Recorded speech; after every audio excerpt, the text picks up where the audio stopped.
In Ohio, it's hard to find an area more remote or more red than Manchester, where 2 of every 3 votes were for Donald Trump. Donald Trump. Trump. Trump. Trump. The tiny town sits along the bucolic banks of the Ohio River. It's something about the water here. You get it in your blood and you don't want to leave. Folks can tell you when the town started, 1791, and when they believe it will die. They say 2018. June of 2018 is the last I've personally heard on.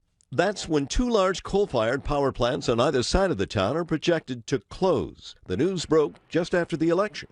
It was definitely a shock to myself and my friends and coworkers, family, people in the local community. I mean, I think some people are still in shock.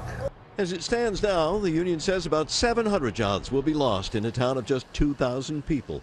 The coal supplier says it'll cut an additional 1,500 jobs. Tax revenues and property values will plummet. So what about all those rallies? I love Ohio. You're not working Ohio. All those promises of jobs and of re-energizing coal. Jobs, jobs, jobs. So if he is the energy coal president, why are coal plants still shutting down? I don't think it's 100% up to Trump. I mean, I think he's got a lot of say-so in it. But to me, it's poor business decisions. The mayor agrees it's not Trump's fault. He blames plant owners and management. Men in overalls built this country.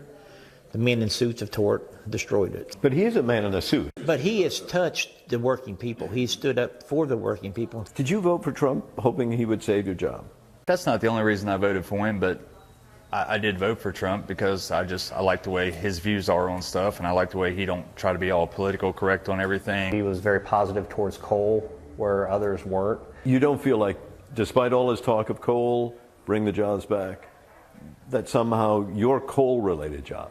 No, I personally don't feel let down, but I personally hope that he steps in on this part as well. Put some pressure on, let's rework this coal industry around. These Trump voters are trying to convince now President Trump to keep his promises about jobs and coal. If he can't, if he doesn't. Well, I don't know. I guess we'll have to see what the future holds. I don't know necessarily hold it against him, but I guess more of a disappointment. If they were just empty promises, then in Manchester and other towns with coal-fired power plants, futures once so bright will soon face much darker days.